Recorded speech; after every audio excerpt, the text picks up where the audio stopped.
nga lokolanga na lovaka yo kosanga na yoka mwa motema. Ah, grâce. Kosangai. Comment on nyoka? Tcha tcha. Tcha tcha. Tcha tcha. Tcha. Voilà. Tcha tcha. Premier album nangai yangoyo. Donc batu bako juger progression nangai. Banda 11 no sano album te. Album te. Na longo la fin. Pas vérité. Na sala album te. Mais bano sani, o bano sani na 11 na. Nazalaki ko gagner vie nangai na ko komela batu banzembo na ko composer banzembo pona ba artiste belé na France. Ezalaki boulot nangai.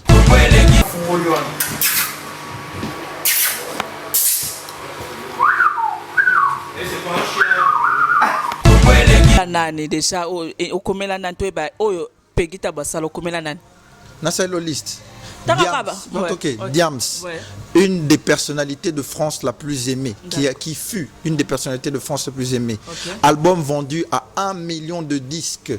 J'ai non, na sala pas seulement Nzembo, na réalisa Banzembo na album wana et puis na gagné ba titre, net ba disque de diamant. Et ça na ka parcours à mutu, ba choix na ya salaka. Ça dépend aussi des difficultés qu'il peut rencontrer ou bien na avantage ou azan nango. Nga na bandi musique nga a pour na koli a ba parents bazala kia na étudier pe a donc parcours nangai artistique c'était obligatoire que je me retrouve à faire de la musique urbaine pour ezala qui a tendance ya âge nangai. Toi sali selfie. C'est fait le bel roté, tout ça va comme album. Yolanda yaye, Yolanda selfie. Prends ma photo. Eh, c'est comme yo mo konde oseki. Uga kingo. Écoutez. Écoutez. Grâce Messi, écoutez. Bon anniversaire Noël. Joyeux anniversaire. Joyeux anniversaire. Joyeux anniversaire, grâce. Joyeux anniversaire. Ok, merci. Donc, il y a un année, Lelo, dans une chance, il y a que Solana batwa diaspora, parce que mingi, batwa yebeninga mingi na niveau kin, na ka kin te me Congo mobimba. Mais bah, parfois la diaspora, bazalara toujours à la page.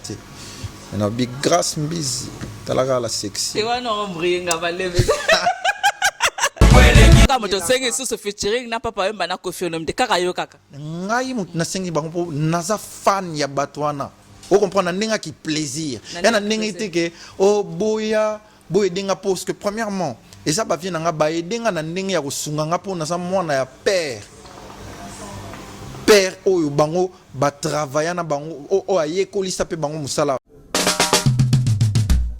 Oh c'était nini? Oh c'était nini ko? Kongolegi ko fiba bonbon. Grâce Misi la sexy. Bato baloba ki mingi pona grâce. Studio NC. Bato bafinga ki mingi pona grâce la sexy. So kitoko. Mama ya kotale la sexy. Dimitri Balodore ya kotale la sexy. Ale Django ya kotale la sexy. Eriche Scrame ya komone la sexy. Yena maseza pratique clé. Mama ya kotale la sexy. Chérie ya kotale la sexy. Badougou ya kotale la sexy. Martin Kapika. Tracy Pro, la même magique. La famille Mizi. Nos cimes sponsors à Makassie. Unité d'élite Bomonier. La sexy. Yemoko Serge Kabamou. Adake Jerry Yari. Idée, comment les pieds? Balisa mwana bokatimbile. Bokole mabosaka. Balisa mwana bokatimbile. Johnny Pelé Pastoral. Bakatambile. Bokole mabosaka. Mayebo. Loso. Boye playe baba mabasa. Fonsi Dolo. Calvin Elengi. KPL. Sandra Kazadi. Christophe Moura. Kazadi.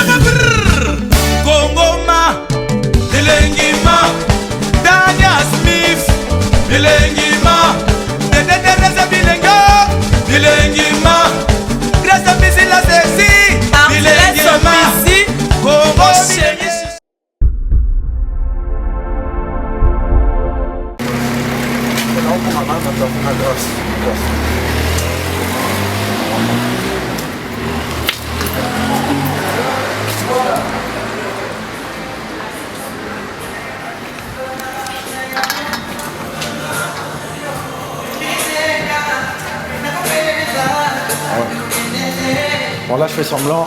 Donc, les gars, faites genre comme si. C'est pas bon, t'as vu. Ouais. Là, comme si. Ça filme mes chaussures, c'est pas grave. Ouais, je sais pas. On va voir.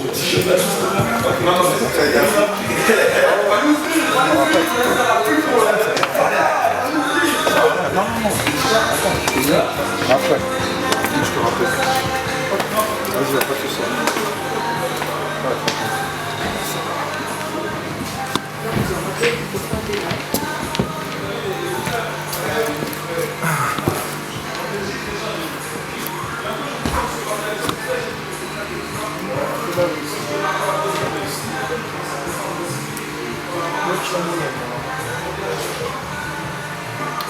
Place ma voiture dans les pour ressentir. Regarde, ta soirée, elle va rien faire. Vous allez regarder là-bas, c'est mieux même.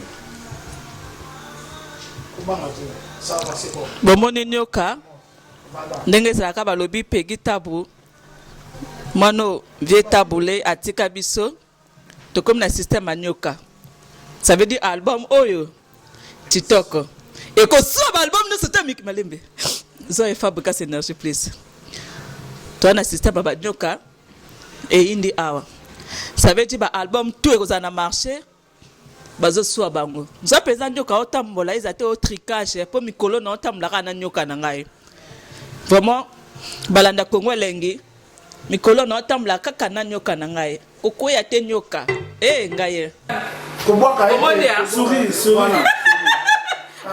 nyoka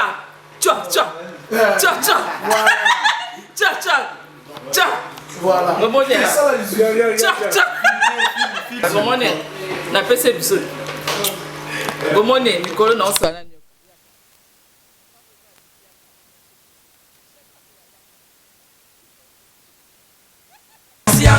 mosusu okomona na miso lokola azoyoka soni ema na beto abalola abalola te matebe kasi yazembisa abalola te matebe kasi yango elingi abalola abalola te matebe kasi yango yambi azobalola lengi ndenge ezalaka kaka artiste na biso bomoni nasalaki introduction na ngai na pegi tabo balobi veut dire souvenir oyo papa na biso table atikela biso richesse atikela biso pegi tabo esika toza vraiment eza esika classe bomoni pegi tabo ko tafana na Belgique mais ayebi ke na 11e esika moko ezalaka esika classe soko okuta olingo okutana na ba Samuel to ba artiste minene wana okuta bango awa ba maître Gims ba ndeko Youssoufa ba ndeko naye ba tebele bele ba yaka po batala match po ba yaka moi chicha na ndenga classe parce que c'est vraiment la classe zo vraiment esika bomoni vous avez vraiment vu c'est vraiment la classe. L'adresse c'est bar Louange chicha restauration de 12h jusqu'à l'aube bazar awa espace Louange donc de 15h p bazar ouvert jusqu'à 2h du matin. 115 rue du Chemin Vert. Code postal c'est 75 011 Paris. Ce qu'on peut obenga numéro de téléphone p 01 43 55 43 40 métro 2 Père Lachaise. Père Lachaise. Père Lachaise métro 2 Père Lachaise mbala moko otunikaka bleu cristal bleu cristal donc au voyage jamais à Paris on les gana bleu cristal te donc avec classe donc ba artiste ka danger talanga mosu na ina na bengoto ya vraiment du goût pour choisir cet endroit. C'est l'endroit par excellence. Donc tu peux pas venir à Paris et dire que non, t'es pas passé au Blue, le Blue Cristal. Il y a le chicha, il y a tout. Ouais, chicha, donc tu viens cadre. 2 niveaux en haut et puis en bas. Donc cadre bien, cadre VIP. Ah, toi on a VIP. Ça te fait du bien. Ah, normal. Na pesimbo te namastananga, Mams, Big Up Bro, Paris c'est Blue Cristal. Vraiment ici c'est très cool, je le salue en passant de la part de Grace Mise et la Sexy. Moi chicha.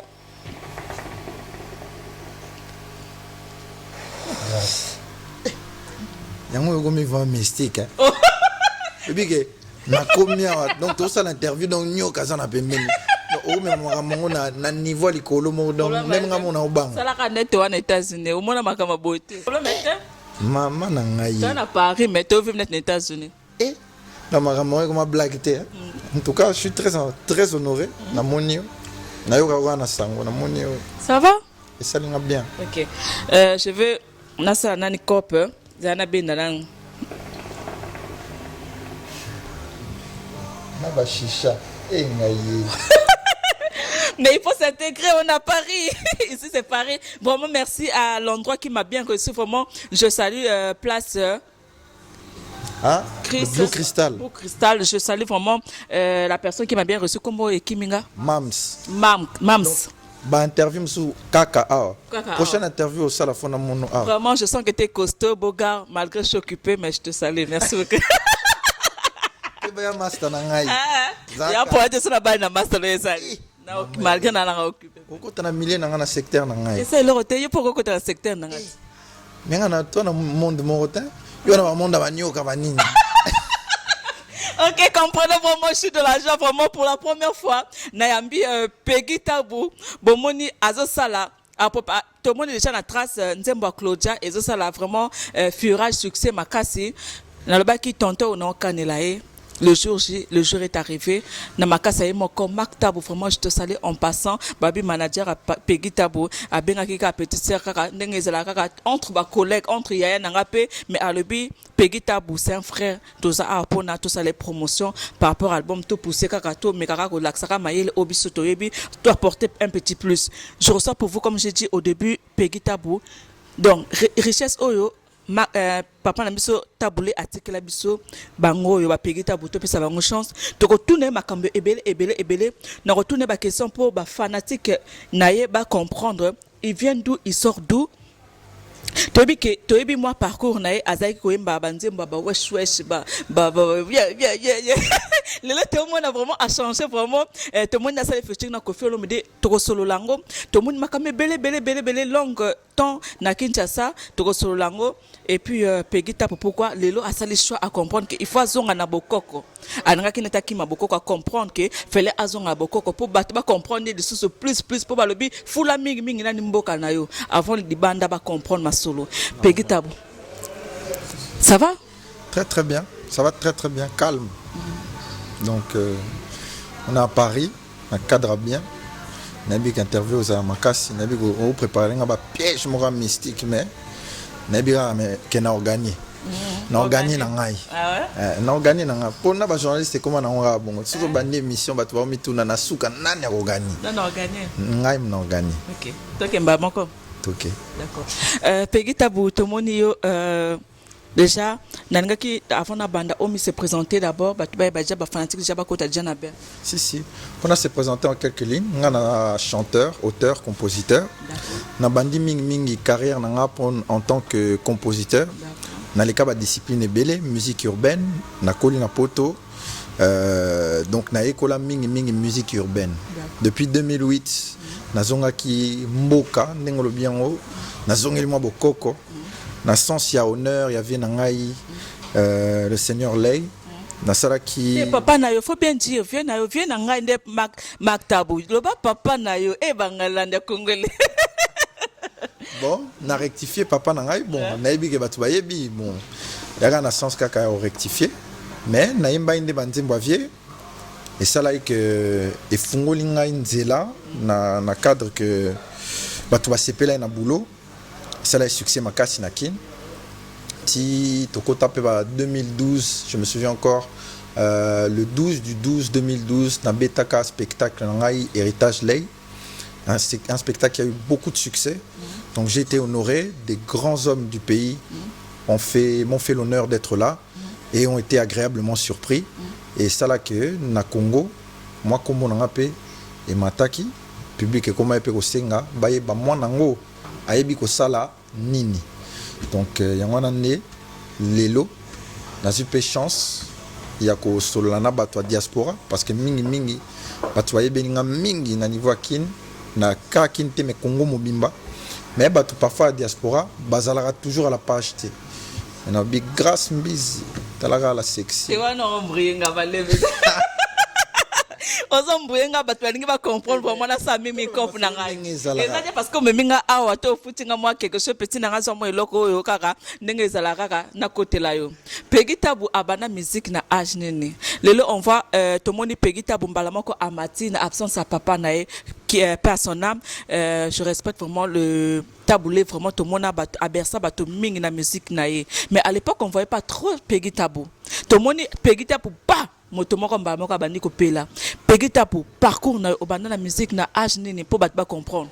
Na bandi musique na âge de 11 ans, toi na famille d'artistes, nous avons frère na ngai depuis kala. On ça déjà ndoulé. Bon, Nabi Boebi frère Nangai, Saint-Marc Tabou, c'est déjà dans le milieu journalistique, donc Aïba qui ma solo la musique. Donc monde on est un monde où on a cola nango, bandeko nangai. Nana frère nanga père ça le management, nana frère nanga ça rappeur, nana frère nanga ça DJ, nana ba frère nanga belé, bana monde art de l'art. Donc toi famille Moko, donc le côté artistique c'était devenu c'est un quotidien, ça veut dire qu'on quelque chose dans lequel on baigne depuis très très jeune. Moi j'ai commencé à 11 ans, donc à l'âge de 11 ans, tu as déjà Kobina. Hip-hop, donc Makambutu, Bana Poto, Basalanga na Sala, par rapport à la musique, il y a urbaine. Donc par exemple, tous les Poto, maintenant, ça fait Wenge Musica. Donc il y a solo, il y a solo. Omoni hypocrisie, yo moko zelana, omoni hypocrisie na yo. Hypocrisie ndeni. To solo la to koma na hypocrisie na yo. Non kango total. Hypocrisie zate. Yanine. Ete Peggy zape reconnaissante. Mota fulio kasi ko ngo wanga. Nane misoko te bandi to ngo wanga ne kana début. Na to na début olingo. Onga bana polémique. Na wanga ni mutu te na la yo senga na lubano parcours na ngai. Epo olingo ko tsana hypocrisie na kati. Hypocrisie te na lubande vérité. Vérité. Na sens que moi na poto akola na maramba poto mais moi biloko mukie to ndota déjà na niveau Congo ndol nga wenge ba na période ya qui ne bougeait donc je baigne dans la musique depuis longtemps et donc je sais pas expliquer mais Peggy Tabu c'est là on va se comprendre un peu tomoni le de fait papa que je respecte vraiment Atika Biso tant azaki na orchestre nae avant Atika Biso pourquoi pas que tomona ki Peggy Tabu pembe na papa nae pour batono surtout baleka toujours na groupe moro boye peu importe groupe pour sa formation on comprend non mais tout le monde a Peggy Tabu te pembe na papa nae pourquoi Peggy Tabu azaki ne ailleurs qui azaki pembe na un grand chanteur qui était Taboulé. En fait faut boyer baraper vérité mususu po moni mingi na boulot il y a qui journaliste na Congo batu batala ba archive vraiment té obi ki ngai na sala boulot na ngai na poto depuis longtemps na Taboulé na groupe Taboulé té voilà yango na ba archive na zongo na sima na zo opportunité on a té mais na sala pe kombo na na ndenge na ngai na niveau poto mais dans pourquoi oyemba na papa note na groupe papa na yo ezala bien pour bato tout baleka so tout le monde ba selo baleka na maison mais tout le monde ba fali baleka na quartier terre mais pourquoi c'était pas le cas pour Peggy Tabu grâce mutu na mutu na parcours na ye yo guno ezaki Taboulé te non même pas même pas mutu na mutu na parcours na ye pourquoi ozaki na maison mère te pour lobi ko lingaka maison mère ngai na mona poto na koli na poto na tangi na poto peut-être JDT pe bazaki bata poto pe mais bazaki na maison mère mais on peut même pas se comparer avec JDT. OK balanda Congo elengi Peggy Tabu elengi JDT. OK tu continues. Mais yango no solo ba ponga no tu no ba question yo le banga on peut pas se comparer. Non, on peut pas comparer. Ah ouais? La comparaison est dépasser quelqu'un par rapport à son niveau, ça n'a rien à voir grâce. Aujourd'hui, tu m'as pas encore répondu. Pourquoi tu n'étais pas dans un groupe? Ça journaliste à Napoto. Ouais. Pourquoi OK qu'on travaille na Congo té? D'accord. Non, aidez yo. Nga na journaliste mais na leka na ba Congo miki na leka partout pour lelo na sala moi kombo ndambo na sanango. Comité. Pourquoi ozoke na Congo té pour ça la carrière? Na leka déjà na Congo, na leka déjà pas y avait na nga na pesi vraiment Serge Kaembe na Baraka TV samedi na 20h.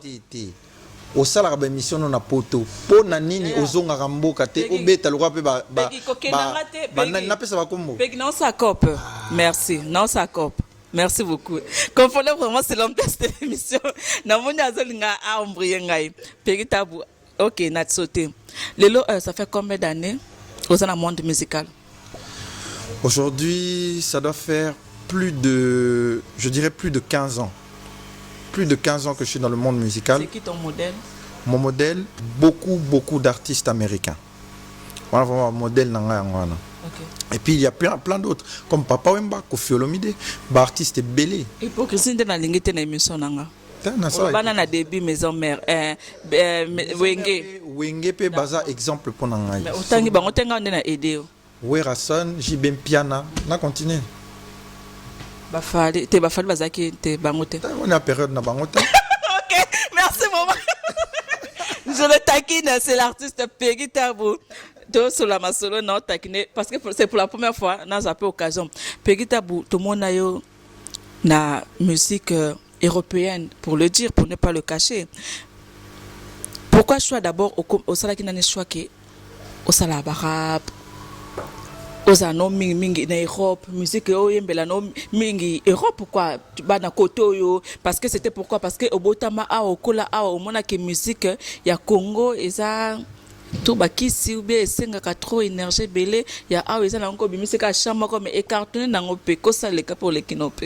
Si et très bonne question. En fait eza na ngo ka parcours à mutu ba choix na ya salaka ça dépend aussi des difficultés qu'il peut rencontrer ou bien na ba avantage ou azan nango nga na bandi musique nga a pour na koli a ba parents bazala kia na étudier pe a donc parcours nangai artistique c'était obligatoire que je me retrouve à faire de la musique urbaine pour ezala qui a tendance ya âge nangai parce qu'on a kokola mutu na mutu en tant qu'artiste a luka identité nae parce qu'on monde a peut-être ozo meka musique moko boué au monde que ozo se retrouver te yo moko ou bien au sali moi boulot moko boué yo zala na vision on a ndenge moko boué mais bato basala ke makambo ane koma bato na ba na vision mususu moko yo sa nini okoluka esika yo oko se retrouver et ngana se retrouver mingi par rapport à la musique congolaise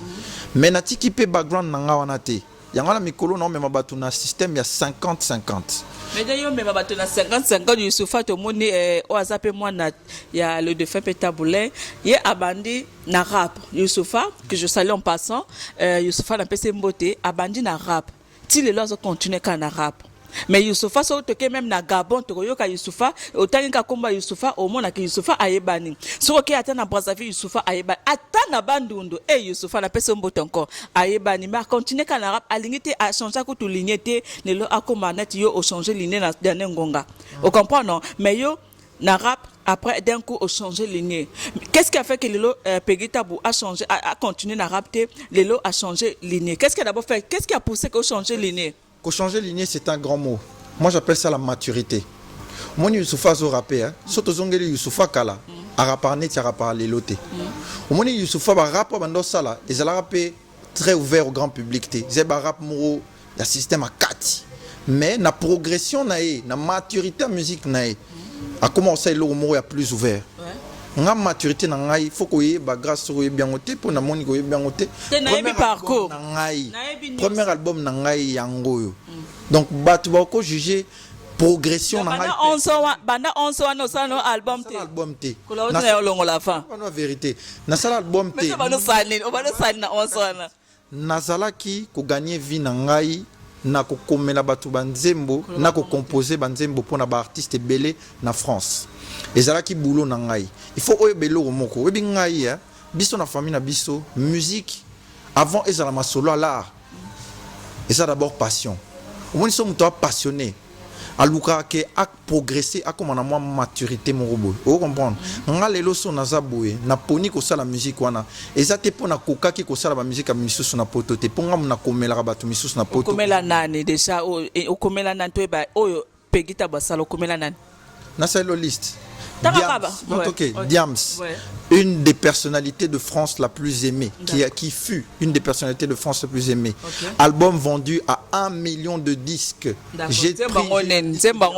Non, na sala pas seulement Nzembo, na réalisé Banzembo album wana et puis na gagné ba titre, net ba disque de diamant. Na sala pe camarade na Vita. Aza chanteuse ya R&B français bamsou peut-être ba yebité pour R&B et ça pour na bango makamba ba yipi yo. Mais Nafiwana n'a teka plus de 500 000 disques qui coûtent un disque de platine en tant que compositeur, réalisateur, coach vocal. Vous comprenez? Melissa M. toke susu ndeko nanga moko propre ndeko nanga Youssoufa na album na Noir Désir. Un des premiers singles yo komano ka ba rap kaka en fait. Ba rap karaté. Nani encore R&B. Eza moi tabule pe opesa okomela nzembo te tabule. Vie tabule na komela nzembo. Yé muta okomela nzembo. Peut-être soki loba soki parce que quand les papa c'est là. Ko le bate que fait ce ko komela nzembo, okopesa ta tabule, okopesa ta papa mbaba zo ba nzembo. Mais ko le bate que na tout nipo na tabule dans un mois référence okomela tabule ou pas. Yana batu sufu pa ko meka ko. Yana tso mutu mo boye. Autio banda musala ki journaliste ala ki son ndenge ni yo sala yo. Jamais. Ezala te po yum toye ko lycée. Ezate ke nabi okola ki samukolo moi direction orientation te mais vieux na komelenze na bandande. Pourquoi dans monde arabe na monde arabe limisanga obanda presque nzela moko na ndeko no Youssoufa. Toke na bandu na bandene keswa ndeko no kana monde na rap wana kaka ndeko no azo progresser. O pesenga réponse te pourquoi yo changer nzela. Na pesi déjà réponse no boy réponse. Réponse lo banga ke koma. Pourquoi o changer changement wana? Na lo bano ke eza progression ya na rap ozwa le côté. Premier album na gagné ba titre.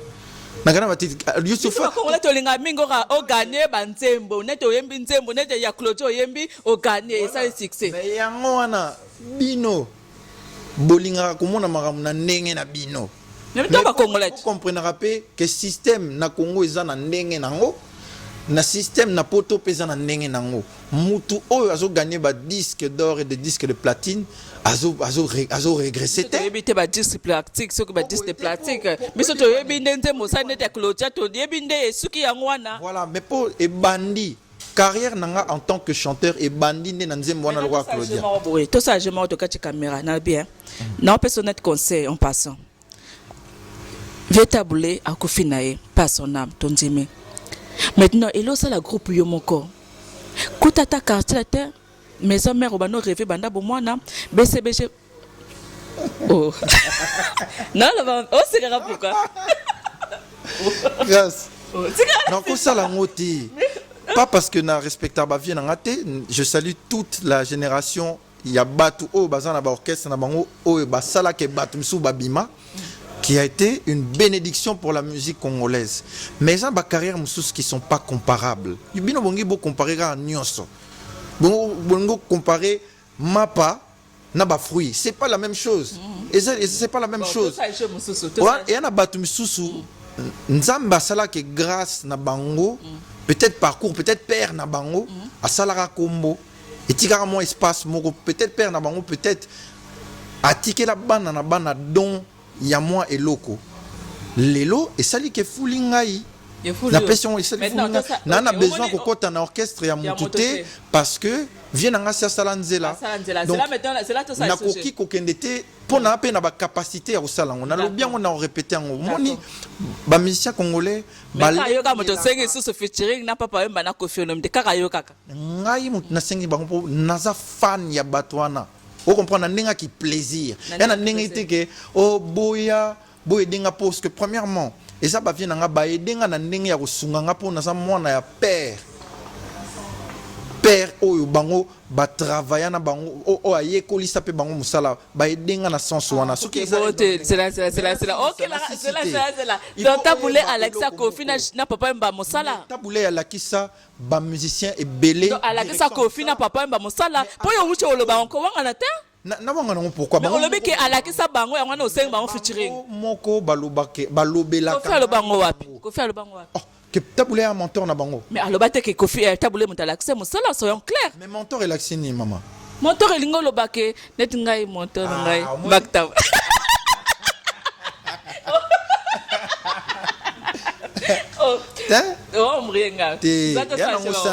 simple tala ngai nauti orchestre ya mutute. Mais quand même félicitations hein, ça va quand même ça va. Et ça n'enga mabete ça va parce que bato longa petit nazo bapo auta orchestre non j'aurais été très honoré par exemple de chanter dans le quartier latin avec Koffi Olomide mais ça vie nanga tenza félicitations ça va quand même pour vérité t'es félicité nga la pèse fait ça va vous félicitez de vérité. Vraiment c'est un plan pour me faire na bi pegita Pegita non non takine balanda Congo lengi na pesi ya Willy Etoka balobi ya Willy Etoka respect ya Willy Etoka mwana longeza takande na beti ba combinaison et ça trop moi longue histoire moi miracle le tout puissant moi ya Willy respect Etoka nzembo na yo ya Willy Etoka Pegita boyembi na kacha single album na album donc nzembo na grâce na habité naye mangwa me ti tala mo avocat ya Willy Etoka c'est plein ya Willy makambo ya grave manda pese mo kuka lovenga lokolanga na lovaka yo kosanga yoka mwa motema grâce kosangai. Vraiment, c'est l'artiste qui chante Pegita Bou. Pegita Bou, tout ça, le tout puissant Miraja Bou, na Nzambe, na Robi, na Pesembote. Bienvenue Kindenge, vraiment bon cas suisse, bienvenue Kindenge. Alain le roi de Chicago. Na Pesembote, Alain le roi de Chicago. Merci que la première dame de Lausanne. Bateau, ça te bango, banal, vedito. Il va chercher ma casse.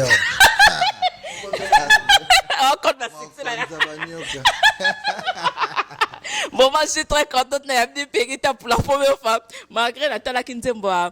Na fa na ndako. Ndenge za kakana tozali kana ndako kala ba Michel Kabeya ba Fabrica Énergie plus to fa na ndako to Monica. Pegita na trace pardon. Numéro ne pina lokina zongo wapi numéro na tellement to sala na biso te na bi non zoe kaka. Félicitations. Rapide de que trace. Na rapidité mo bango nde ba contacter yo to yo ndo kinda ko ba vitesse te bango nde ba contacter ngai ba nde olongola bango nde ba contacter ki bango ba contacter ngai ba nde ba contacter ba lobini oni bon babi na ngai to sepe na nzembo na yo fo yeba ke Claudia na Choco Factory nzembo na bimisi un jour anniversaire na ngai à la base qui moi essaie mo moni na yimba tellement taboulay que pour na batu misusu Peggy et l'oreille sala kaka et angwana moni bato wana kapi ba lobi Peggy a profité pour le défait à Kofi quand dans le défait à Kofi un mois Peggy mba moko azuma kambo marche bon on est façon batunde ba moniang te ça peut banga pende grâce mbisi na moni eza ndenge yo grâce mbisi moniang et Meline Zemba pe amoni bongo mais yepé ya moniang na ndenge mais pourquoi ton papa azala qui envie yo obano pelate et ça question au pelate na bisio déjà pour ni na bisio parcours na gagner ba titre na nga nazo pe mais biso ba congolais Peggy to lingi ba titre te ba titre po bolinga muto apela parce que na ndenge yo zoloba ya na ndenge ke ozalaka muto pamba ti vient na bino akufi wana siko batu ba monio au sala pe rien non ya net so sala pe rien te non bana batu vérité nga la sala na boulot nga c'est que nazalaka na posa ko yemba banzembo o tozo yemba ba rumba lelo te nazana na posa na ngote et puis nazana ba engagement na ngai moni na poto ya wana kinte lelo betia okoke no obetia te na poto ko za na contrat mo ba kangeli o contrat mo pona album mo bimba donc talaka ko sala album mo bimba ba o ba yebi et so attend ba contraste que talanga parfois ba nim sous norbeta ba 2-3 albums yo moko olobi ke au premier album na Peggy ata album na ngai na ba ba album mabato nga na sala pona ko komela bango premier album na yo au moins que premier album na yo olingi onuire premier album non pourquoi je le dis to moni featuring na papa yemba na lobaki au sali featuring na Koffi Olomide bato ba yemba na Koffi Olomide bazo ba résultat na bango yo mete premier album elo lukano ata JB Mpiana to lukano ata génération na yo ata Ferré yo mbala moko soti no kambala moko ngaye na polémique na sauter côté wana yo répondre qu'on comprend déjà question là tala soki nazo répéter encore musique na famille na biso sa passion avant tout et vous comprendre question na Peggy ko kimangote OK d'accord so na sali ba featuring na ba viana eza posa na ngai papa Wemba ça va papa o sotende mba Koffi Olomide. Je suis un très grand fan de Koffi Olomide. Oyokana Falite? Un très grand fan de Papa. Oyokana Falite? Nayokana Fali? Na fait Oyokana. Nayokana na fait. Maintenant, pourquoi pas au sali featuring na génération na yo? C'est pour ça na ngaité na moment na peut-être na album dans troisième album na ou bien deuxième album au Ezoya. Na bandi na bateau na monaike ezo apporter le moko ya original et le moko ya particulier au bamsu basala nanu. Mais te bato ba yemba na Koffi Olomide soit Koffi Olomide azwaka au moins album et carton tout le monde avait déjà mis ça là. Maintenant qu'est-ce que toi le banane le paye yo po ya na écran o le lipe. Tala tout le monde toi sali selfie. Selfie le bien le roté tout ça va comme album yo landa yaye o landa selfie. Prends ma photo. C'est comme yo mo konde o seki. Uga kingo. Écoutez. Grâce Misi écoutez. Yanga écoutez. Pour au moni Peggy le ko ya ko lela te pa na ngai. Ko ya ko lela te. Non la tena nazong c'est une question.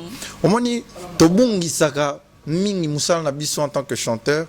Tout ça ba chanteur, mais faut batu moko ba manager. Batu no moko ba Charles Tabou. Moni musala Charles Tabou na pese mbote Charles Tabou. Batu lo ba Charles Tabou. Donc au mona le manager Malembe doucement. Le manager international, l'ami des stars, donc carnet d'adresse il y a les bons. Charlie Tabou, vous avez le numéro de Maître Gims dans son Siko, merci. Donc il y a un problème, c'est pas un problème. Il faut oser na place na yo en tant que chanteur. Moi, ce que vous pensez comme chanteur, au moment où que y a banzela musu chanteur yo moko kaka ko sala boulot na te. O ko sala featuring na Mike, bon, père son âme, so Michael Jackson azala lelo. O sala vraiment featuring na Michael Jackson, mais aux autres la promotion no te. Et simbate. O bien o simbate. Ozana Charles Tabouté, Ozana Saint-Marc, Ozana Nini Abel Tabouté. Donc Ozana Moutumorote a okosala ke boulot ou tu sala et monana. Ozana 4LT. Donc Ozana Tabou World Music T. Yogansi pour osalelo moko na Moutumora monene sans promotion et aussi comme le fabrica ça le bela Kofi a su penata. Au monde de temps osolanga pour la Kofi. Na article zotan pour la Kofi. Ba vient na biso ba yebi que lelo ba o ban expérience ba yebi que lelo musique et ça la marana promotion obligatoirement sinon te ata oyembi na les plus grands chanteurs du monde et simate de andenge oyembi pe ndengo beti pe na Kofi Olomide tu t'attends que Simbate pose un grand chanteur au lobby qui bat musu ba betana ba grand et Simbate yanga yo Simba grâce Mbizi. Qu'est-ce qui te rassure en fait? Qu'est-ce qui te rassure? Et Simba déjà pour qu'est-ce qui te rassure? Ntembo pe na ebimité na Monica o chaki ndambo déjà na internet na talaki. Qu'est-ce qui te prouve? Moni o talaki. Obi combien de personnes bataillent? Mais na boyo po na sa ngata la ta Kofi la ta peme yo la ta ki fest yango te. Mais yango na elakisi nini? Elakisi que promotion ezo salama. Promotion Kofi Central.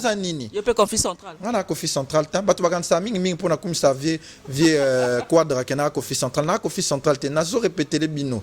On a sala la musique na ndenge ya boité. Eza ndenge passion, eza na ndenge ya lengi ya musala. Mais pourquoi on est na Kofi Central te pour Fabrice Azolia Aza déjà assimilé déjà 4 coins. Ça déjà signé quelque part. Pour Fabrice Azolia 4 points moyens au Keneza te pour Kofi Mikolo ka Fabrice enfin rien na ça na besoin de place au Fabrice Azolia na Kofi Central ngana ça na besoin na ngote yo maintenant on a produit na album na producteur ni na ça na besoin Mark Tabou ne producteur na ndinga mabete c'est yebisa biso to ngapi na ndinga mabete na loba producteur c'est qui loba producteur album na eza label na ngai Tabou World Music na 4L Music bandela Tabou World Music na 4L Music Tabou World ça veut dire quoi on a dit que Tabou na loba no na cité ba kombo. Non mais expliquez bien. Donc Mark Tabou a ça. Abel Tabou na cité ni. Eza caméra ya Congo lengba otala. Producteur na yo eza nani Peggy. Eza la claire, parle bien. Tabou World Music 4L Music. C'est qui le promoteur ya Tabou World Ozoloba? Tabou World Music eza label na biso en tant que famille Tabou. C'est la famille. Fallait dire c'était ça. Après 4L Music eza label moko oizo matamikolo o simbi masolo nanga mususu tokabolaka batache et ça la ke tozana biso na rythme moko de croisière o tozana kozanga vraiment te ou bien tozana besoin ko signer na label mususu te. Moi je suis très content. On va voir tes beaux yeux. Je suis très content qu'il y ait des labels comme Kofi Central. Sur réseau Sungaba Fabrigas. Kofi Central asala qui Kofi asala qui conférence de presse tout monde Tabou Peggy Tabou pembeni tout monde oh c'est capable natala qui on sait que émission na journaliste na biso ya Congo lengi na Christelle Kabia natala qui on t'inquiète natala kayo c'est normal obi les monuments, le patrimoine. Nalinga obi Bartiste Msou nalinga. Bartiste Msou nalinga bongo. Non, c'est une appréciation inconditionnelle. Mais pourquoi le choix seulement Koffi Olomide bolingo et pas naïe? Pourquoi le choix wana? Seulement Koffi Olomide. Mais tout le monde a comme mingi ka collé Serena Koffi. Pourquoi? Parce que Zaki pur papa na yo tonine. Non, c'est mon vieux dans le sens que c'est un exemple de la musique congolaise. Il y a beaucoup d'exemples. Il y a plein, mais je ne peux pas être partout à la fois. On a vu le featuring que tu as fait avec Koffi. Koffi a lobi ke na lingi na fula petit na landa ngo lobi ke na lingi na fula petit na ngai. Vous comprenez? Si Glody Diaz na PC Mbote de la part de Fabricas Énergie Plus, ça va le veut dire caméraman abisso même tabon na René journaliste na PC Winnie Kelson na PC babizu sikaza Arnold Metiola na PC Mbote sikaza Chico de Clamar yangwana na PC Mbote sikaza na PC Yannick Diwaz na PC Mbote sikaza oyo na PC Glody batata makta bobazap. Et si là, Glody Yannick, ok. Et si là, Fabricas Énergie Plus, Michel Kabeya, naïbi au CPND naïbi Peggy Tabou pour la première fois na Congo lengi. Pour moi, bateau balandaka Congo lengi.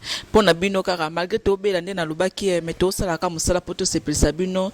Quand on voit Taboulay, tout le monde est Peggy Tabou parce que azo rappelé biso ba souvenir y a Marc Tab y a Taboulay. Quand je vois par exemple Trésor Ngando na PC Mbote papa Yoyo Sikaza, il me dit il était dorloté, bercé par la musique de Taboulay. Ngama opena ndaro opena yoka mokolo na kokufa na kokanisa micro na nga na caméra na kongolegi. Peggy Tabou lelo namoni Nzemba Claudia. J'ai vu avec une copine. Abinanga ouais mais c'est bien. Mais tout le monde a moi qui rappe. Biloko wana mais kebike. Moi ba rap na kati. Oyembi na bien, c'est beau. Mais rumba normalement ils a rumba congolaise mais on me met en moi ndambo na rap. Qu'est-ce que tu peux dire na bateau vraiment baza na coup de et pas na pour apprendre Nzembwana. Ba ba yebi bah il y a un système à 50-50 on a nazo mema mikolo na comment bien on peut na sens pour battre comprendre c'est le dosage parfait et ça au moins to beti masolo parcours na ngai biska na outil ndeni na bandi na travailler na banani na sala penini na sangisi siko parcours wana na moi rumba na biso na sali moi nzela na ngai on Nzembone. Par exemple, des moments on a salara na artiste nanga Mike Moore, donc to salara ma featuring mo osko ba makam nanga poto avant que tout tozonga osko ba makam ya ba ko mélanger ba oyo na ba rumba na to sali. Donc ngai souci à image, qualité à son et ça primordial pour ngai. Mais l'image déjà, j'ai vu l'image, c'est comme si c'est un peu c'est pas un peu mais c'est professionnel. Voilà. Au sentir. Zamba, voiture rouge, voiture voiture c'est une Alpha Montréal, voiture à collection. Collection. Ouais, voiture à collection. Maintenant tout ça j'ai encore bateau moussous balobi. Tant ba mon clip on a vraiment on a vu que c'est du classe. On a vu le clip déjà, il est bien réalisé et puis la chanson aussi c'est bien. Bateau balobi Nzembo Embeli Claudia Sasso ezo le kana trace bo mona ka Pegita boya wana Nzembo Embeli Claudia Sasso nangina ibanani eza oyembe ngo fele po boyebani to eza Claudia Sasso po ozaki no na rappelo konde na yango wana ndekaka yo ozaki na maintenant bala moko ba o avancer ba moko Embeli Claudia Sasso ba tout monde ba confirme de ba yemba kaye eleka kindeni po yemba ye batu na question na mingi na okoloba no ke eza na ngaka geste moko ya reconnaissance on a sali pour na Claudia pour na lobiango na zolo balisus tango to perdre papa ayaka vraiment et marquant ils avaient première fois na monae na pe na photo donc et ça là vraiment quelque chose na linga tiko na sala Nzembo mona dédication on a mutu donc mutema na epona ka aye voilà. OK, maintenant on veut déjà savoir l'album ils ont combien de titres? Album ils ont prévu de 16 titres. 16 titres. Et ça vraiment album moko il y a pas de rap. Na mélangé moi na banze momsusu na koti moi qui rap on a pour rap on les appelle background na ngai. Nani o kota na moi rap moi une seconde. Mais ça m'a fait ça pour moi, c'est mon anniversaire aujourd'hui. Non, tu sais pourquoi? Parce que rap wana, on a une nuance musicale. Non, fais-moi un peu, j'ai envie. Mais avant que tu étais rappeur, c'est mon anniversaire. Ok, mais c'est mon anniversaire, fais-moi plaisir. Pour l'anniversaire, joyeux anniversaire, joyeux anniversaire, joyeux anniversaire, grâce. Joyeux anniversaire. Ok, merci. Merci beaucoup, maman. Je sens l'artiste à côté de moi. Pegita Boutomoni, générique sur la Makamba générique, non, sur la Mingi, au baki 2 titres. C'est ça, non? Générique et puis Rumba. Et ça, et sur les camis Mingi la trace. Vraiment, d'abord, félicitations à l'artiste. Merci. Ok. Merci. Bah, générique, on a Rumba, c'est là qui pour nous relaxer sa couleur et album. D'accord. Et ça, sa orientation, direction album. Mais ça sort quoi déjà l'album? L'album est prévu pour décembre. L'album s'appelle Sans Tabou. Et on a un sens ébélé. Sans Tabou parce que mingi mingi bamonenga nazoye mararabilo à taboulé. Mais et sa façon au plus à bon moment libangamo naye sans tabou lay. En même temps sans tabou on est là ici 100% tabou makila tabou. Mais tout le monde dit que na Koffi Olomide c'est comme si o immortelé papa o yembi nzemba papa je pense pas dans tel qui ango. Na yembi nzemba moko il y a Seigneur Lay. Donc ça fait partie des seules chansons du Seigneur Lay qui sont dans l'album. Mokolona Okufa en featuring avec le Quadracoraman. Ozobima le 13 novembre, date d'anniversaire du Seigneur Lay, date de naissance du Seigneur Lay, le 13 novembre à 13h13 avec le 13e apôtre Quadracoraman Koffi Olomide. Mais pourquoi tu as choisi le 13 novembre? Parce que c'est la date d'anniversaire du Seigneur Lay. Non, le 13 novembre, le Seigneur Lay est né, faisait partie de ce monde et c'est une date importante pour moi. Okay. Donc, Nzemwane Bima, Jourwana, et Anetsu na sa cadeau, c'est la seule chanson que j'ai fait dans l'album du Seigneur Lay. Donc, il faut que ça tombe le jour de son anniversaire, c'était très important pour moi. Ok, c'était très important pour toi, mais je voulais savoir, il y a combien de featuring dans l'album? On avait Papa Wemba, et puis Koffi Olomide, il y a qui encore? Il y a Kabouya, il y a Equalizer, il y a Eddie Kenzo, il y a qui j'ai encore? LM Soldat, au moins il m'a rap, on a un rappeur, na rapa bakala donc les on c'est le rap mais na produire les bandou les ba musique ba programmation pour la rappeur rebelle donc déjà big up à Mike Moore donc le rappeur des rappeurs donc il y a un rappeur aussi un rappeur donc il y a encore ta polémique non mais nabi la musique c'est quelque chose c'est comme comment dire ça c'est comme un tableau au coach ba couleur rebelle au coach moi rap boy au coach moi R&B boy au coach moi rumba boy au coach moi ngwasu moi seben moko boy au moins a que ça sans tabou album nangai au moins a que ça l'image à Peggy Tabou je n'ai aucune limite au niveau de la communication musicale pour nayo monique au kozo relève ya taboulé pour toi tu penses ça je pense pas mais j'espère que nakoko mana moi excellence wana eza but nanga et puis eza but ya musicien nyonso azala na moi repère moko ameka du mois kosala moi koleka ou bien kokoma ta moi pembeni sortie officielle écoute à Peggy Tabou apina kin ou bien na poto sortie officielle j'espère que okuta ngai na kin okoma trop kin hein mère azakuna nakoma nanga 50-50 mère azak arrête de dire 50-50 trop kin pourquoi trop kin pour na mona kin pet na mona kin na mona poto. Donc 50-50. Qu'est-ce que tu as prévu? Un conférence de presse dans sortie album ou bien qu'est-ce que tu as prévu déjà pour fanatique nous déjà se retrouver? Il est normal qu'avec le Saint-Marc, conférence de presse. Qu'est-ce qui est prévu dans sortie album? Donc ma banga na rosa sur ma banga. Na biba na poto ba bora. Tu na kompoto fa le pembe na nganga na oboka nganga na poto te me yozo boka ka okotsa ba kombo. Mais ma banga subtil. Sala ki mwana poto. Ma banga sala ki mwana poto. Faut mettre Gims sur fanda a bokate. Ata Youssoufa sur fanda a bokate. Dans pesi donc dernier banga Youssoufa le prince parolier. Hein? Ndembe lui a mettre Gims big up respect album wana mama na ngaye bomingaye mettre Gims. Congo number 1. Toi na obi que toi number 1 na mukili. Toi de bara mingi Youssoufa. po Youssoufa na bien so na moni Pegita na moni na ve na Makta Boulé bato ba confirmer na monde ya presse veli biso to Hollande o beta pone banga oh non lobo to no. Ok, merci beaucoup. Tout le monde génération Nabino Pegita Bou, tout le monde génération quand on parle de génération, tout le monde héritier Watanabe génération Alelo, tout le monde Pegita Bou, hein? Tu connais ça ok. Tout le monde Fali Popa, tout le monde Ferré, tout le monde Celo Scram, Babel qui tourne génération Alelo. Tant que yo fan et tant que Pegita Bou pour la génération Alelo, ça te dit quoi? Et le Belonin génération Alelo. Génération Alelo est comme un niveau à Makassi. Vitesse, hein? Vitesse. Au micro, on a vitesse à l'issassi. Mais tout ça, j'ai mon go. Yo, kaka olobike, ozobim sa album na décembre. Au moins, on olobike génération de comme na vitesse. Ka génération ana, héritier ozobim sa na décembre. Pegita pour je vous annonce, azobim sa pe na décembre. Faire repère bim sa en décembre. C'est là ozobim sa en novembre. Vient dans la costa ozobim sa na azobim sa en novembre. Cabo c'est ozobim sa en novembre. Yo so banga te sur le marché décembre. Na banga poani. Tant que dans un magasin, ba mapa bateka ebele kili. Yo pona ya yot. Au moins na te na simano muto. Banga te bat ba pona mingi ma voisin. Te eza yo na makasi na yo na grâce au Nzambe apesi yo na ndenga kalita musique au mema. Nga na ebike na ozala. Naza déjà pour ba single ese bimi.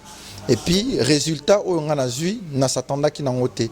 Donc et ça lipe que par rapport au résultat on a obligé na honorer moi ba date ou bien que na pesa bato album déjà pour album ils en ont déjà. OK Yamado danger. OK flashing eta kata fumba. Danger. OK power ya fina fallait popo OK. Danger. Tout ça c'est de la fierté congolaise. OK selfie. Au kota ta olingo kota. Ta oseki.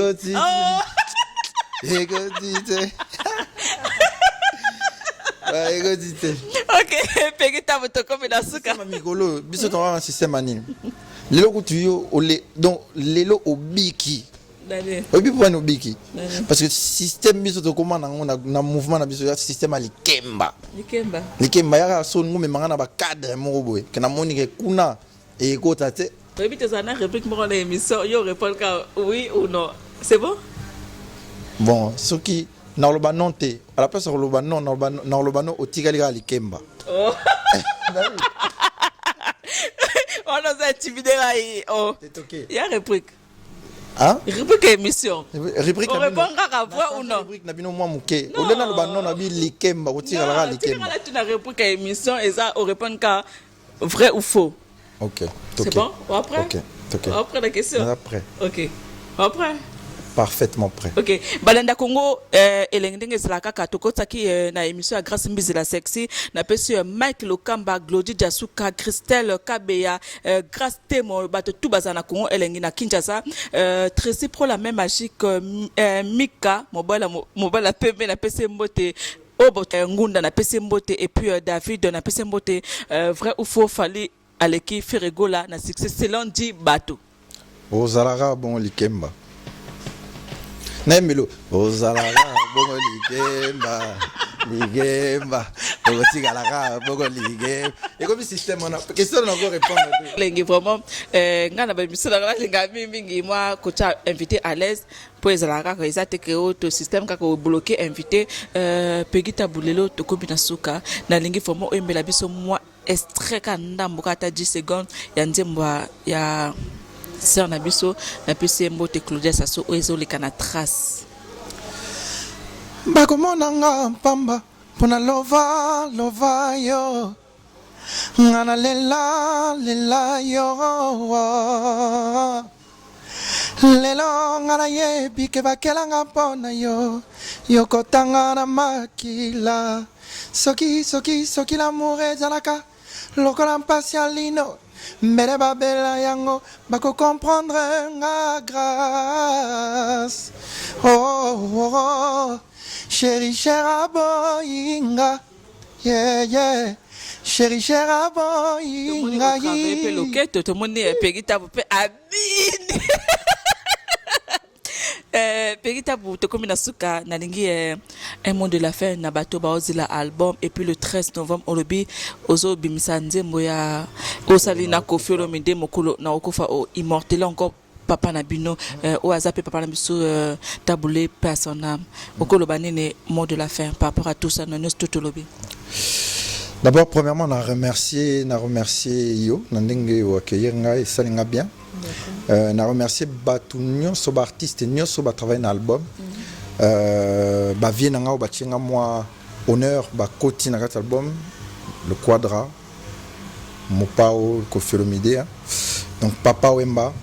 Donc il y a ba fan na déjà donc fan na bango balé kozala na nzembo na kati album na bango za honneur munene pona nga ngona pona bango. Donc voilà. Et puis, on a remercié les musiciens pour la musique. On dirait que ouais, un orchestre, Airlay. Groupe d'accompagnement, orchestre, vraiment. Airlay, sali qui album, nous, les nos guitare, nous, c'est Betama, Nakin, Banakin, Made in Congo. Vous comprenez? Ce qu'on a en tant que programmateur musical. Na bakisika maele na ngai to sangisi et le système à 50-50. Donc na remercier donc orchestre na mobimba na landi la ba kombote ba belé na remercier Dire Kabelo Solution Boss Dire Kabelo Solution na remercier Raphaël Walukonka azo landi la marambu bien pe na ndenge ya pe à presse na kati ya mboka pour la diffusion banzembo na ngai na remercier ba fan na ngai sur Facebook parce que nga mingi na solo na na page Facebook na nga moko donc o balingi ba solo na ngai na Pegita bu Prince Leo na Pegita bu officiel et ça peut Facebook n'a pas officialisé donc reconnu en tant que personnage public donc son monika Pegita bu officiel na moi très moro il y a bleu oui que ngai mtazana to ko solo là et puis bato so bangi batala ba na mabanga par exemple bato balingi balingi par exemple oboka bango na kacha album na est-ce que c'est possible encore Pegita bazo boka sous bato au clôture na mabanga est ça possible pour banzembo ebimi to bimi sango to sali mastering na bimi bam susu to sali na no mastering na ngote donc tout est encore possible pour Nabamabanga. Un numéro de contact Pegita si c'est possible. Le numéro de contact, Bakota contact directement. Il y a comme un manager pardon. Motalingi li banga na boy na ngambo. Balanda Congo le na boy. Merci. Mais on appelle ce nom. Donc 00 Maktab ngala boy. Maktab ya arolo bango yemo. Ngaite papa. Ya arolo bela binongo. Ya problème té. Bon, siko ndé na remercier. Le téléphone opesité ngoleka. Mais Maktab donc 0032. Ah, Marc, pardon.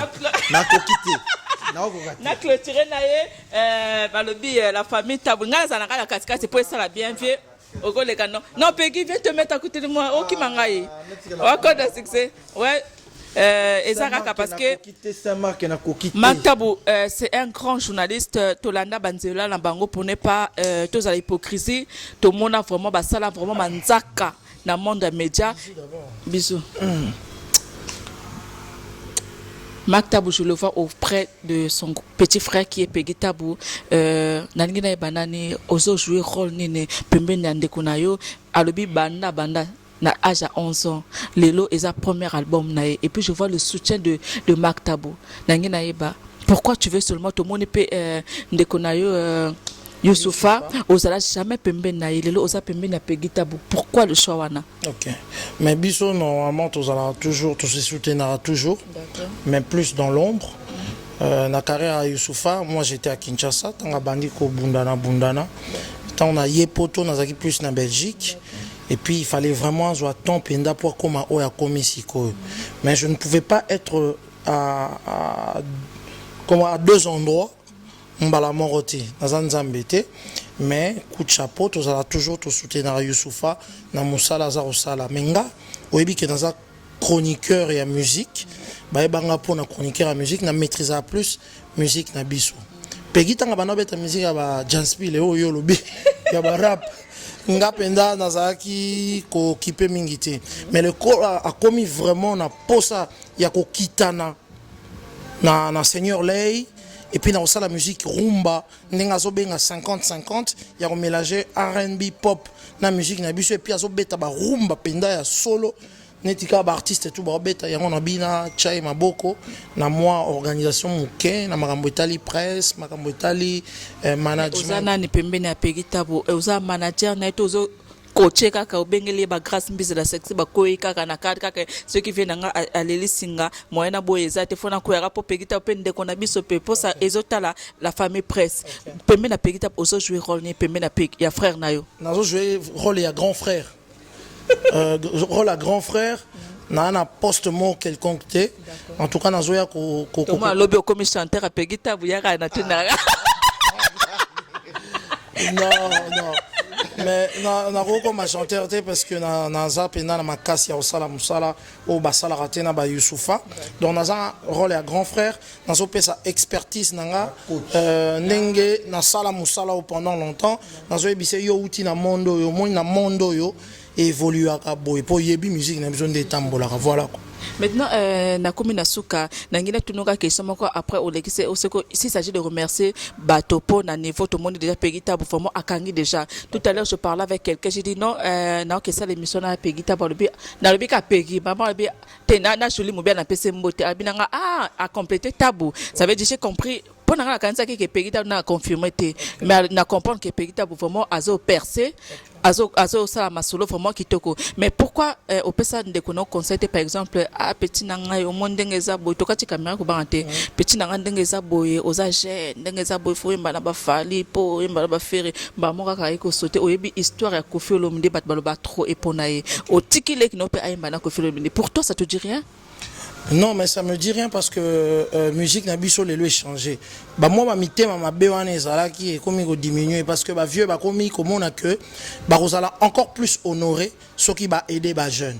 Neti Koffi Olomide, c'est pas le premier jeune oiseau aider ça même na bah petit frère na biso bazala en Suisse, azako aider bango et tout. Donc bah vieux bah comprendre et l'okwana. Donc on a senti qu'il y avait une sincérité dans bah Koffi Olomide et tout parce que tolinga tata Pegi komi nani boy akoma kofite akoma papa wembate donc c'est pourquoi na expertise na biso to sala ki to mona que ezalaka bongo mais loko na loba na bazo baza kolanda biso grâce na sengi na ba congolais ba pesa Pegi tabu chance te litoi l'autre là voici ba yo bandima été lelo yekaka yamado bandima kité lobi pe Pegita ke comme déjà ba trace déjà ba to ba benganga déchet oh ouais, moi, voilà.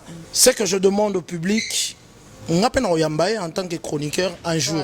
Si on a pesi na baye oyo, bazako simba pena internet mikolo ba yambaye, mais peut-être un jour quand on sera peut-être à Kinshasa.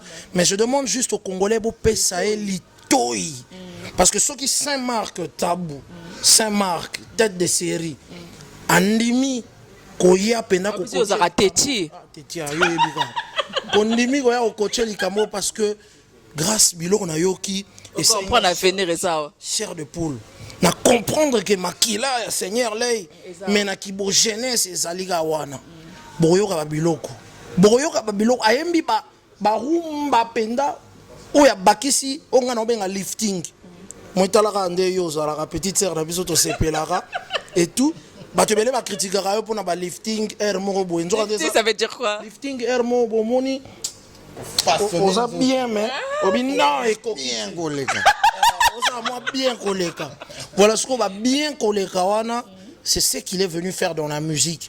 Peggy a apporté quelque chose de nouveau de nouvelle na kati ya musique na biso donc à tchelo mon boy mais bato ba décembre ba yoka le 13 déjà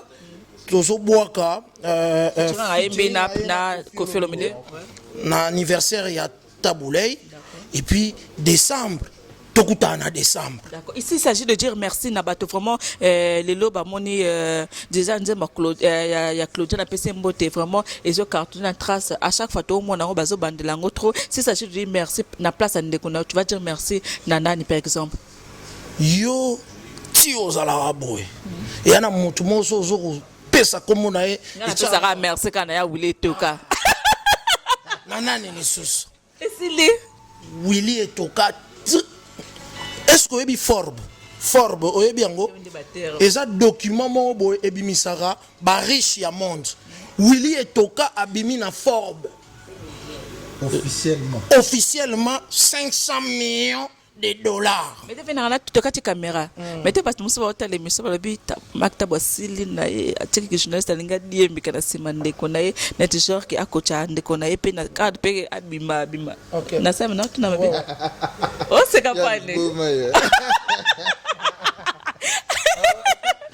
Bah non tu dis que ça là yoko le badi. Non le ba solo. Marque tabwa sila. Pegita bola musai. Te pegita bola musanga te marque tabwa sila na musala. Bana ka to mona hotel na circulation. Yo marque tabwa sila na musala ya chronique oyo. Ba misi ba beta na poto te za rapé suna ba mbongo. Mais info ezaraka. Info oyo ba mbongo ezaka susu ya makasi te. O comprendre?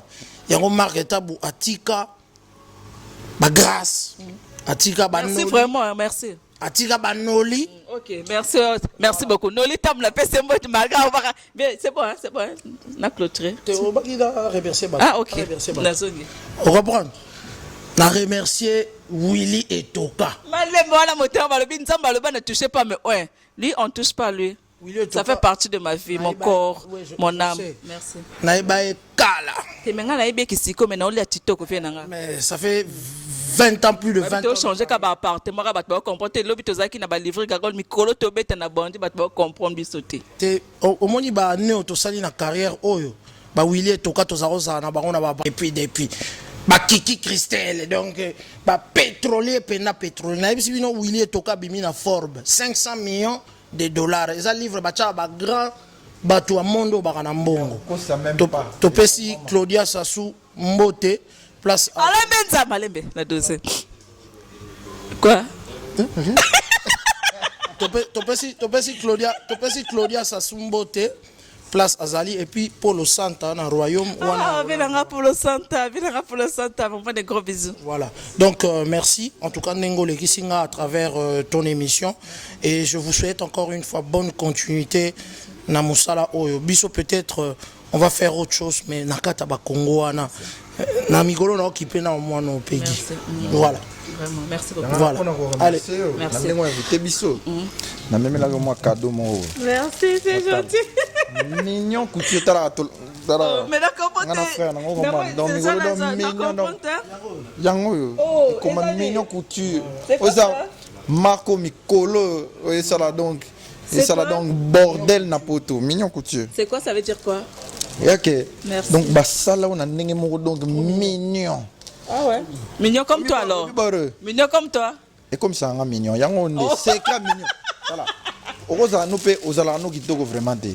Mais beti boro. Ah. Tika. Ça c'est pour toi ma chérie. Merci. Tiens. Okay. Le cadeau pour m'avoir invité. Vraiment ça me fait plaisir. Je suis très honoré d'être là. Merci beaucoup Peggy. Tokomi nasuka moi bambote ka tokomi nasuka na moni collègue na ngai na tika espace s'il s'agit de dire merci bambote opesa merci na banane.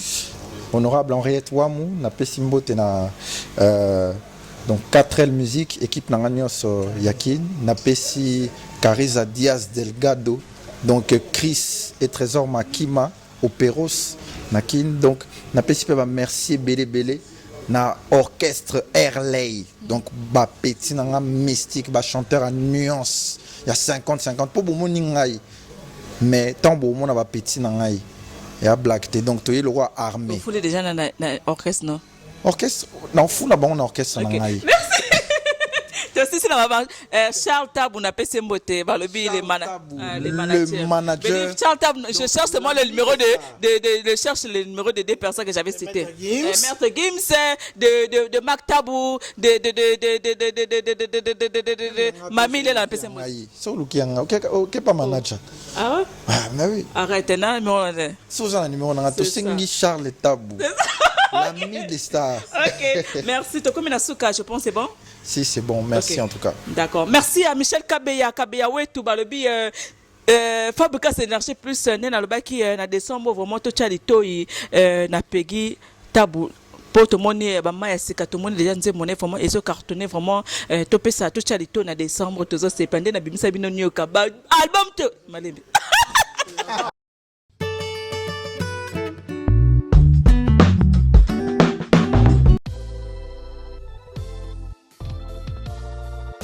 eindi tozala kati ya bureau ya Congo leng masolo eza ndeni vedi tozala biso ba sponsor tozosala ka publicité pour na sponsor na biso babi derrière grâce mbizi Congo leng qui est derrière Congo leng qui est derrière grâce mbizi c'est somoli masolo ngo vedi ba mettre Maurice pe bakotango ba Eric Mande pe bakoti masolo ngo babi boss de boss moi Mirajab moi mi caps donc na yebisi bino ba congolais na yebisi no congolais de congolais na yebisi no Kenya pe la mokina masolo ngo ba Kenya pe ba ye mabe donc toza na mama na agence ya danger oyo kumba na Jaguar ti na no matano Jaguar ti oyo kangoka na sango oyo kasi mbizi la sexa kuna auditete etali oyo kaka na sango na minute oyo moi mi caps limited ya moi Mirajabu tous les congolais vous avez besoin kumba kara danger agence assure Moi, Mikafe. Balobi Jaguar ezalié Ezalié. Petit tété Ezalié. Hélicoptère. Ezalié. Avion. Ezali. Madame VP. Ezali range Ezali On doit qu'on là. Moi, Mikafe.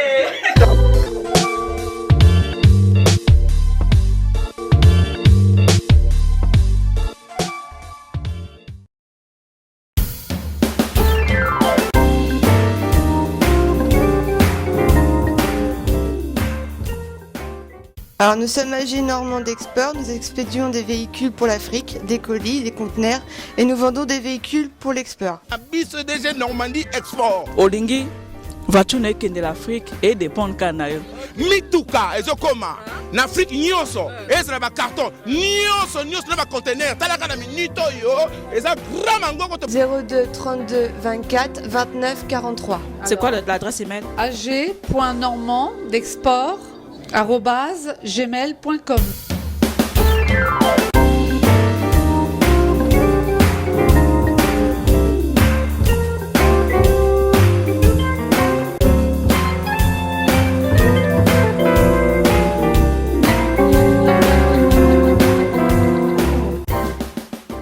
Donc c'est cette rue de la Chapelle, Peltmar, 27 400 Ouetteville. C'est auprès de Évreux. C'est auprès d'Évreux, oui, voilà. Boya bandeko tosali yango ya biso moko bala mboka eza ya biso moko.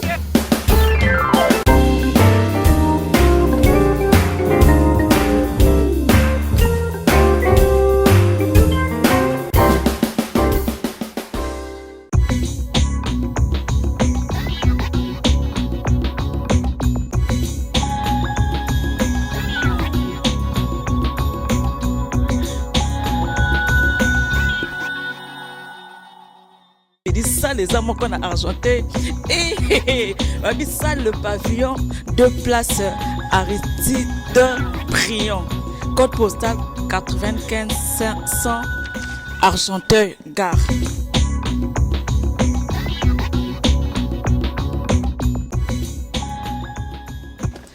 Numéro de téléphone 09 52 72 98 05 chez Achille Bopesso.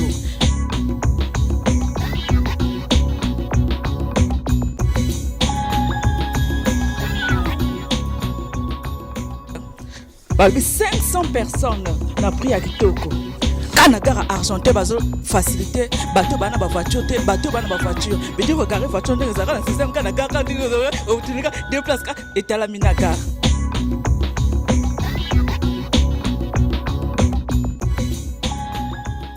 Tasali yango simple congolais. Mais dire oloba kiluba kiswahili kikongo oloba français anglais. A facilité biso po asali yango kaka pona biso ba congolais abi grâce mbizi veti na sala onka na prix ya kitoko yaka na chèque no yaka na espèce yaka na nyongo pete ngola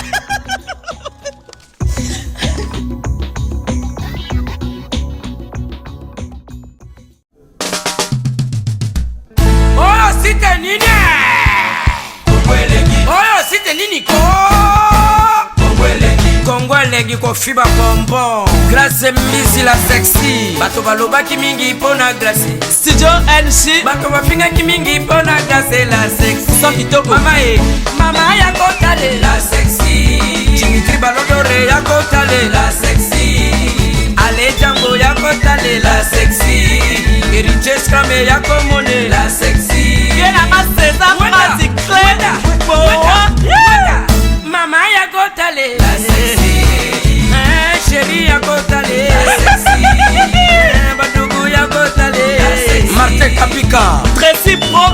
magique.